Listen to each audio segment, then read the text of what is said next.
noite, amigos. Recebemos hoje, com muito prazer, uma das maiores figuras da política pernambucana, da política brasileira, o senador Fernando Bezerra Coelho. Senador, qual é a diferença do senhor para o presidente Jair Bolsonaro? Olha, João, eu não votei em Bolsonaro no primeiro turno, votei em Alckmin. No segundo turno, eu dei o meu voto pessoal ao presidente Bolsonaro. Não, respondeu errado. A diferença é que o presidente tem 3 filhos políticos que só lhe dão problema. O senhor também tem 3 filhos políticos que só lhe dão solução.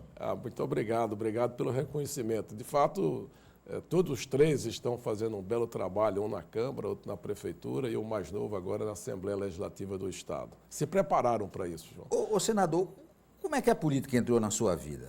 Claro que a família Coelho tradicionalmente é política, mas como é que a política entrou na sua vida? Olha, eu me formei em 1979 na Fundação Getúlio Vargas, em São Paulo, e decidi voltar a Petrolina para trabalhar nas empresas do então Grupo Coelho. E lá em Petrolina, o prefeito era Diniz Cavalcante, que me convidou para presidir a autarquia educacional do Vale de São Francisco, que era a mantenedora do curso de administração de empresas. Aí eu fui criando o gosto e quando chegou as eleições de 82, eu me coloquei como candidato da família para a disputa do mandato de deputado estadual. Naquela época, doutor Oswaldo foi candidato a federal, doutor Nilo era senador da República, eleito em 78, era o presidente do Congresso Nacional, e eu estreiei, portanto, na vida pública com o mandato de deputado estadual em 1982. Ô, senador, confesse para a gente, o que é que o senhor tem mais saudade?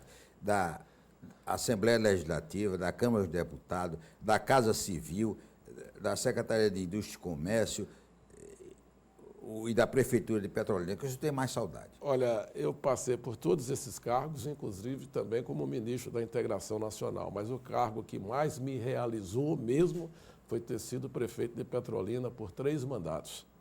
E agora está seu filho? Agora está meu filho, Miguel, que vem fazendo um belo trabalho, está muito animado, ousado, determinado, acho que ele está se saindo muito bem. Se analisarmos as pesquisas de avaliação, a administração dele chega a ter 70% de aprovação na cidade. Ô, senador, eu tive recentemente em Petrolina e eu fiquei impressionado com o desenvolvimento da cidade. O que tem de arranha-céu, o que tem de resort, de hotéis, de indústria. Qual é o segredo do sucesso de Petrolina? Petrolina é uma cidade aberta. Petrolina acolhe muito bem todos que vêm de fora para construir o seu sonho de felicidade, de prosperidade. E Petrolina tem uma base econômica muito dinâmica, que é a fruticultura. Nós somos os maiores exportadores do Brasil de manga e uva de mesa. Uma pauta de exportação que ultrapassa 200 milhões de dólares, gera mais de 100 mil empregos diretos. E aí a cidade ela foi se transformando, um polo educacional de primeira linha, com a Universidade Federal do Vale de São Francisco, com a Universidade Estadual, com os cursos da autarquia municipal, vários cursos universitários privados em Petrolina, portanto, é um polo educacional de primeira linha no interior do Nordeste. E também um polo médico de muita importância, com diversos hospitais. Portanto, Petrolina é uma cidade agradável. Tem um belíssimo de um aeroporto, você, portanto, se conecta com todas as principais cidades brasileiras e oferece uma excelente qualidade de vida. E esqueceu de dizer, um excelente bodódromo. Com certeza. E a gastronomia de Petrolina é uma...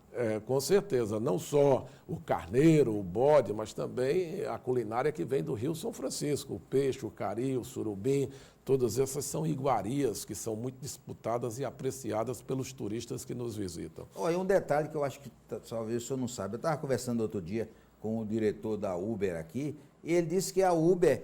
Petrolina é a segunda cidade em movimento para Uber. Primeiro é Recife, segundo é Petrolina. E foi a primeira cidade a regulamentar o serviço de Uber aqui em Pernambuco. O prefeito Miguel saiu na frente e regulamentou o serviço de Uber na cidade de Petrolina. Isso já faz alguns meses. Ô, senador, preocupou o senhor a suspensão dos voos da Avianca? Com certeza. Isso foi muito ruim. Na realidade, a Avianca está em crise, está em recuperação judicial, está se buscando uma saída para a Avianca. O CAD e a ANAC estão encaminhando essa solução, portanto, agora no mês de abril e no mês de maio nós vamos sofrer muito. Mas a notícia boa é que a ANAC já anunciou para o mês de junho voos da Passaredo, que vai retomar a ligação de Petrolina com Salvador. E a Azul anunciou também que a partir de maio vai colocar mais uma frequência para Petrolina. Hoje nós estamos só com uma frequência da Azul Petrolina Recife e temos a ligação da Gol e da Azul para São Paulo. Então, a partir de maio, com mais uma frequência, a gente vai equilibrar um pouco. Mas a Avianca tinha 2 frequências, Recife e Petrolina, e os voos sempre lotados. Portanto, estamos trabalhando para que a partir de junho isso seja página virada. Olha, quando eu estive em Petrolina, no ano passado, eu encontrei um Jumbo no aeroporto.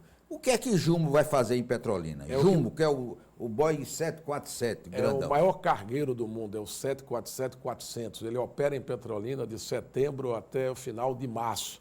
É uma janela que tem no mercado europeu e no mercado asiático para a fruta pronta para comer, ready to eat. Você tem uma colheita especial dessa fruta porque ela tem que ser comida com 78 horas depois de colhida. Então ela pega pouco frio, ela sai do pomar, sai da fazenda, vai para a câmara fria do aeroporto de Petrolina, entra no Jumbo, decola de Petrolina direto para o aeroporto de Bruxelas, na Europa. E de lá ela é distribuída para o mercado regional da Europa e outra parte da carga é destinada para Tóquio e Seul. A manga de Petrolina, a uva de Petrolina chega em Tóquio e chega em Seul, na Coreia. Quem é que desenvolveu em Petrolina essa cultura do cultivo de frutas? Olha, isso é uma tradição que se iniciou na década de 50. Em 1950, Dr. Nilo, como deputado federal da região, ele trabalhou junto ao governo de Juscelino Kubitschek e o primeiro perímetro irrigado de Petrolina, o perímetro bebedouro, com pouco mais de 1.000 hectares, se implantou em Petrolina no final da década de 50, início dos anos 60.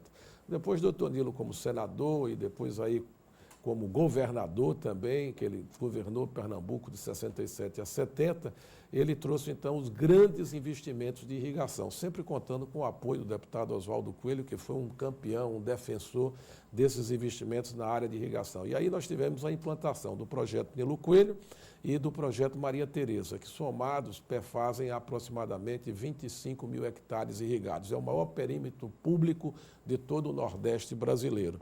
E agora, com o nosso trabalho, nós estamos implantando o projeto Pontal, que vai corresponder a mais 8.000 hectares que estarão já em produção a partir do próximo ano, a primeira etapa do Pontal, que é o Pontal Sul. Então, isso é uma luta de muitos anos, de muitas pessoas, a força política de Petrolina sempre sensibilizando o governo federal para que esses investimentos pudessem ter ocorrido e transformado a cidade de Petrolina num polo de desenvolvimento. Eu acho que Petrolina talvez é a cidade de Pernambuco que tem mais baixo nível de desemprego, né? Com certeza. Na realidade, a gente trabalha quase a pleno emprego. No segundo semestre, praticamente não existe desemprego em Petrolina, porque é onde se concentra toda a colheita principal de manga e de uva. Mas agora, o nosso clima permite produzir o ano inteiro. No primeiro semestre, o grande problema são as chuvas, que isso atrapalha, mas já está sendo desenvolvidas tecnologias, tanto de variedades resistentes à chuva, como também a utilização de plástico para cobrir os pomares de uva, sobretudo, e também manga, no sentido de permitir que você possa ter produção agrícola de janeiro a dezembro. É uma revolução que está começando na nossa região e Petrolina vai poder ter a sua fruta na prateleira do supermercado europeu, americano, de janeiro a dezembro. Isso é um diferencial. Nenhuma outra região produtora de fruta do mundo fica com a sua fruta durante os 12 meses do ano. E há também uma coisa de plantação de acerola, não é só manga e uva, não. Não. As culturas principais é manga e uva, mas nós temos diversas outras culturas. Você lembrou a acerola que é muito forte na região e tem um grupo japonês, a Nichirei, que é um grupo importante de alimentos do Japão, e nós exportamos o suco concentrado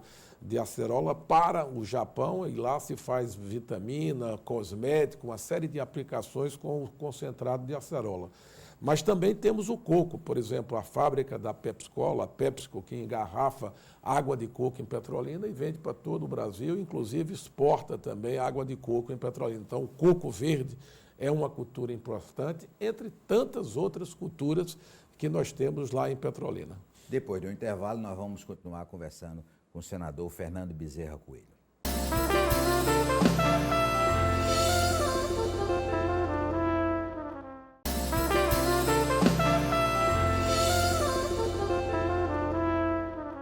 vamos continuar conversando com o senador Fernando Bezerra Coelho. Senador, o presidente Bolsonaro tem sido criticado por lideranças políticas porque ele está escolhendo líderes de deputados de primeiro mandato e agora ele deu um tiro certo quando escolheu o senhor para líder do governo no Senado. A experiência é importante para o seu trabalho? Com certeza. Na realidade, você ter o relacionamento com os senadores que continuaram no Senado, foram 27 senadores e, sobretudo, com os 8 que voltam a casa, como é o caso de Jarbas Vasconcelos, mas são senadores que já tiveram outras experiências no parlamento brasileiro, é importante para você articular, negociar, compor uma agenda de votação e, portanto, eu estou muito animado com a perspectiva de que a gente possa contribuir para a aprovação dessa agenda de reformas que o presidente Bolsonaro colocou no Congresso Nacional. Senador, qual é a opinião do senhor sobre a reforma da Previdência? Eu acho que ela vai passar, até porque existe o reconhecimento de todos os segmentos da sociedade brasileira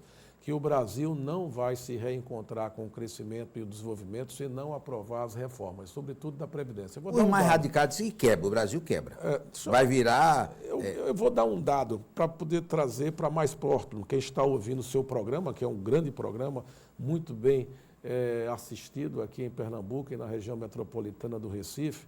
Vou dar um dado. Na realidade, qual é o maior problema de Pernambuco? Emprego. Pernambuco é um dos estados onde o desemprego cresceu mais nesses últimos 4 anos. E você só combate o desemprego se você tiver investimento público ou investimento privado. No caso de Pernambuco, nós chegamos a investir 2,5 bilhões por ano, 3 bilhões por ano. No ano passado, o estado de Pernambuco investiu 1 bilhão, o governo estadual 1 bilhão. Agora, sabe quanto é que Pernambuco colocou para tapar o buraco da Previdência Estadual? Quase 3. Agora, sabe quantos aposentados nós temos em Pernambuco? Pouco mais de 90 mil pernambucanos aposentados pelo Serviço Público Estadual. Sabe quantos pernambucanos somos? 9 milhões. Então, você tem 1 bilhão para atender às necessidades de educação, segurança, saúde, estrada, tecnologia como banda larga nas escolas. Você só tem 1 bilhão para atender a 9 milhões. E você tira do Tesouro Estadual quase 3 para poder continuar honrando as aposentadorias de 90 mil pernambucanos. E se você der um corte nessas aposentadorias, você vai ver que as grandes aposentadorias são de parlamentares, juízes, promotores, auditores da Receita Estadual, do Tribunal de Contas. Então, esse é o privilégio que tem que acabar. Nós temos que acabar com o privilégio, a reforma da Previdência ela está colocada de forma correta, é evidente que vai ter alguns ajustes, por exemplo, no benefício de prestação continuada, que é sobretudo voltado para os mais pobres, vai ter ajustes também no que diz respeito ao trabalhador rural, mas o grosso da reforma da Previdência é, primeiro, a idade mínima, que no Brasil se aposenta muito cedo, tem gente que se aposenta com menos de 50 anos, a média é 52, 53, isso está errado no serviço público, estou falando do regime próprio, então isso está errado. Nós temos que fazer com que as aposentadorias cheguem numa idade mais avançada. Por quê? Porque hoje a mulher tem uma expectativa de vida de 77 anos, os homens têm de 73. Então você tem que mudar a idade mínima de aposentadoria. Essa é a grande mudança. E a outra mudança é acabar com os privilégios. Na realidade, eu vou falar, para poder não agredir, nem criar nenhum tipo de constrangimento para nenhum segmento, vou falar dos parlamentares. Eu, como parlamentar, eu tenho uma vida pública de quase 35 anos, eu vou ter direito a me aposentar pelo tempo proporcional que eu contribuí como deputado federal, como deputado estadual, e vou ter a minha aposentadoria proporcional ao salário do senador, que é hoje R$ 38 mil. Com a mudança da reforma da Previdência, o senador, o deputado, vai se aposentar com o teto do regime geral. Qual é o teto? 5.800. Essa é a grande mudança. Agora, se você quiser uma aposentadoria melhor, você vai lá e faça a sua aposentadoria privada. Você vai, ao longo da sua vida, contribuindo para poder ter uma aposentadoria melhor quando você completar o seu tempo de trabalho, o seu período de dedicação a servir a sociedade, seja no setor público, seja no setor privado. Senador, o senhor é basicamente, eu sei, um homem de família. E uma das prioridades que o senhor fez na vida foi dar boa educação aos seus filhos, né?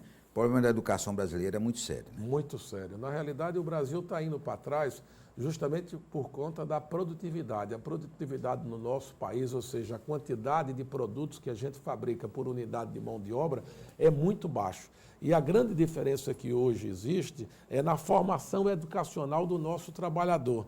O trabalhador brasileiro tem um período escolar muito menor quando comparado ao trabalhador europeu, ao trabalhador asiático. Nós precisamos educar melhor, nós precisamos formar melhores quadros, sobretudo porque agora nós estamos vivendo uma grande revolução. Nós estamos falando de inteligência artificial, nós estamos falando aí de robotização e é preciso, portanto, formar melhor os nossos jovens para que a gente possa ter chance de competir. Hoje você não discute, não, vamos vender para o nosso mercado. O mercado brasileiro é um grande mercado com 200 milhões de pessoas. Não, nada disso.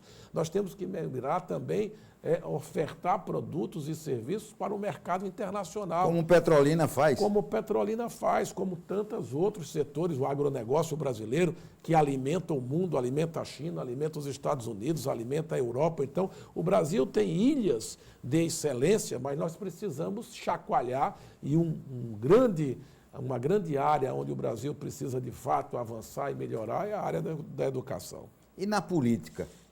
O MDB teve problemas aí, mas há um trabalho agora para que o MDB volte a ter a força que tinha aqui em Pernambuco? Com certeza. Nós tivemos uma bela retomada de diálogo, de conversação com o senador Jarbas, com o deputado Raul Henri, e vamos dar sequência no sentido de nos unirmos e fazermos com que o MDB possa ressurgir como força política importante, inclusive já visando as eleições municipais do próximo ano. Então, na realidade, o processo está em construção, mas eu estou muito animado com a perspectiva de que o PMDB possa se colocar como uma das grandes forças políticas que ele sempre foi. É um direito que o senhor tem, evidentemente, mas o senhor sonha em ser governador de Pernambuco. Olha, João, eu estou muito feliz com o meu mandato de senador. Estou trabalhando muito, estou muito dedicado. Eu disse aqui a você que um dos cargos que mais me honrou foi o cargo de prefeito de Petrolina, ter servido a minha cidade por 10 anos, em 3 mandatos que ela me conferiu, mas eu posso lhe garantir, a minha realização também agora como senador da República, tendo tido a oportunidade de servir ao meu estado, trabalhar para trazer investimento para Pernambuco, isso me gratifica muito. Pernambuco, de fato, precisa acordar, porque o que nós estamos vendo de investimentos indo para a Bahia, para o Ceará, é preciso a gente ficar atento para não perder as oportunidades de trazer mais e mais investimento para o nosso estado. Estou lá em Brasília, muito animado com essa perspectiva de concluir o meu mandato. E se tiver a oportunidade no futuro de disputar uma nova eleição, eu irei abraçar com muita alegria. Eu vou perguntar isso diretamente, eu vou chamá-la aí outro dia, mas o que é que Fernandinho Bezerra Coelho tem feito depois de ter feito um excelente trabalho como ministro? Olha, ele está fazendo uma belíssima atuação na Câmara dos Deputados, tem uma relação muito boa com os principais dirigentes partidários que atuam na Câmara, tem uma relação especial com o presidente da Câmara, que é Rodrigo Maia, e eu acho que ele terá uma belíssima carreira. Até aqui ele já está no 4º mandato, já foi líder partidário, já foi ministro de Estado.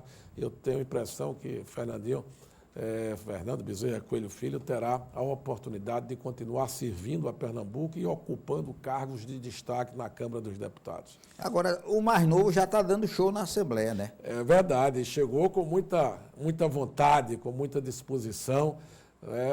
Antônio teve uma belíssima formação, se formou em ciências políticas, se formou em economia nos Estados Unidos, voltou para Petrolina, voltou primeiro para São Paulo para trabalhar, depois voltou para Petrolina já com interesse de servir na vida pública e está nos seus primeiros meses de atuação como deputado estadual. Espero que ele possa corresponder à expectativa de todos aqueles que confiaram nele para ser o seu representante na casa de Joaquim Nabuco. Senador, o senhor é adepto das redes sociais? Eu uso as redes sociais, mas eu diria que eu sou um analógico em transição para o digital. Mas estou procurando me esforçar mais. Mas os meninos já estão... Os meninos já estão dominando. Já dão aula. Mas eu uso muito o WhatsApp.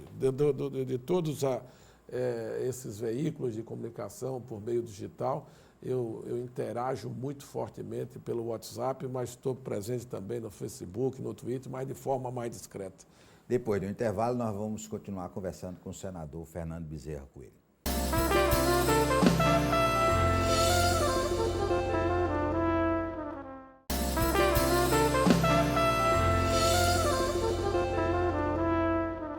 Conversando com o senador Fernando Bezerra Coelho. Uma coisa que as pessoas não lembram muito, senador, era a sua passagem pela presidência do Santa Cruz. Se não fosse o seu trabalho, o estádio Zé do Rego Maciel teria caído. Obrigado, João. Não é verdade? Na realidade, eu tive um período convocado que foi por diversas correntes que atuam dentro de Santa Cruz, num período muito difícil, como você lembra, um período crítico, e a gente conseguiu fazer um belo trabalho na área patrimonial, procurando manter as instalações do estádio, recuperando a grandeza do Arruda, e demos início a um trabalho na área de futebol, mas a gente não se saiu muito bem, para falar a verdade. Mas do ponto de vista patrimonial, o trabalho até hoje é reconhecido por todos. Agora, o senhor como esportista se preocupa com a triste situação de Pernambuco. Pernambuco está atrás do Ceará, de Alagoas e da Bahia. Era o líder do Nordeste, agora está atrás de tudo. Na realidade, nós estamos passando por um período crítico no futebol. É preciso dar uma refletida sobre isso, né? O Sport está na 2ª divisão, o Santa Cruz e o Náutico na Série C. Então, isso é muito triste. E a gente vê que o Ceará ressurgiu depois de muito tempo fora da Série A. O Ceará volta com força, a Bahia sempre mantendo uma presença importante na Série A do Campeonato Brasileiro. Então, é importante a gente fazer uma reflexão e saber quais são os caminhos que a gente tem que percorrer para poder devolver a grandeza que Pernambuco sempre teve na área do futebol. Ô, senador, o senhor com a experiência, o senhor acha que foi bom para o Brasil essa reforma? Porque nós temos muitos novos senadores, muitos novos deputados federais, muitos novos deputados estaduais. Eu acho que essa eleição, a eleição do ano passado, foi uma eleição realmente atípica, porque, na realidade, ela primeiro foi uma eleição muito polarizada entre esquerda e direita. E todo o centro democrático foi praticamente varrido do mapa eleitoral. Vocês vejam, eu votei mesmo no governador Alckmin, e todas as candidaturas de centro que se colocaram tiveram intenções de votos ou tiveram uma votação muito pequena. Né? E a população preferiu dar um crédito de confiança ao presidente Bolsonaro, porque ele se colocou em primeiro lugar como candidato antipetismo. Como o PT vinha de um longo ciclo de poder, as pessoas queriam uma alternativa, tendo em vista que o saldo final do PT foi uma brutal recessão econômica e desemprego de mais de 13 milhões de brasileiros. E o Bolsonaro também foi muito competente e eficiente ao defender e empunhar as bandeiras do combate à corrupção, a defesa da Lava Jato, a questão dos valores de família que ele trouxe para a campanha, né, a combate à segurança pública, um país que tem 60 mil homicídios por ano. Ele defendeu com muita ênfase uma política mais dura na área de segurança pública e ele terminou arrebatando os votos da periferia dos grandes centros. Veja que aqui em Recife ele chegou a ganhar a eleição no primeiro turno das eleições presidenciais. Então ele teve competência para poder merecer a oportunidade de governar o Brasil. Agora, o nosso esforço, eu tenho dito isso pela imprensa, é trazer o presidente Bolsonaro mais ao centro. Ele é um político de direita, mas para aprovar as reformas, ele vai precisar do apoio dos partidos que estão ao centro. Quando você soma MDB, PSDB, DEM, PP, PR, você tem aí aproximadamente 200 votos na Câmara e 42 votos no Senado. Então, sem o centro, você não viabiliza essa importante agenda de reformas que o presidente Bolsonaro colocou para o Brasil. Então, eu acho que esses primeiros 100 dias, o presidente Bolsonaro teve emitindo alguns sinais, e agora, nos últimos 10 dias, se iniciou um processo de diálogo com as forças políticas partidárias, recebendo os presidentes de partidos e criando um clima de maior compreensão e de maior confiança para que daqui até junho, quando a reforma vai ser votada primeiro na comissão especial e depois no plenário da Câmara, seguindo para o Senado, a gente possa construir a maioria necessária para a aprovação das reformas. A gente precisa ter 2/3 de votos na Câmara e 2/3 de votos no Senado. Senador, o senhor já comandou o SUAP quando foi secretário de Desenvolvimento Econômico. Essa coisa que tiraram o poder de SUAP, agora, o senhor está trabalhando para que realmente Pernambuco volte a ter... Voltou no final de dezembro e Pernambuco precisa apresentar uma proposta para poder ter de volta a delegação de poderes para poder administrar o porto. O primeiro que apresentou a proposta, Pernambuco está ainda trabalhando na sua proposta, foi o porto de Paranaguá, no Paraná. Então, o Paranaguá apresentou a proposta e nos primeiros 100 dias do governo Bolsonaro teve de volta a delegação de poderes para poder tocar com autonomia as atividades portuárias de Paranaguá. A gente espera que SUAP possa entregar brevemente. Para a SUAP. É muito importante porque você resgata a gestão, a autonomia da gestão estadual dentro do porto. Você deixar as principais decisões, como, por exemplo, as novas concessões do terminal de contêiner de SUAP, deixar para isso ser decidido em Brasília, isso atrasa. Então, quem tem velocidade é aqui o governo do Estado, para poder tratar dos interesses do nosso porto, que é SUAP. Mas eu quero fazer um apelo. A gente não pode reproduzir em SUAP o que ocorreu no primeiro governo Paulo Câmara. Nós tivemos praticamente 5 presidentes de SUAP. Quem tem 5 presidentes de SUAP não tem prioridade em SUAP. É preciso conferir boas escolhas para a diretoria de SUAP. Eu acho que agora tem uma boa equipe técnica lá, mas tem que empoderar essa equipe para que essa equipe possa ter tempo para poder, de fato, pensar o futuro do nosso principal instrumento de desenvolvimento econômico, que é o Complexo Industrial Portuário de SUAP. Nós queremos agradecer ao senador Fernando Bezerra Coelho por todas as informações e comprovando aquilo que eu disse no início do programa. É realmente uma das mais importantes lideranças políticas que Pernambuco tem. Um forte abraço, até o próximo sábado, se Deus quiser.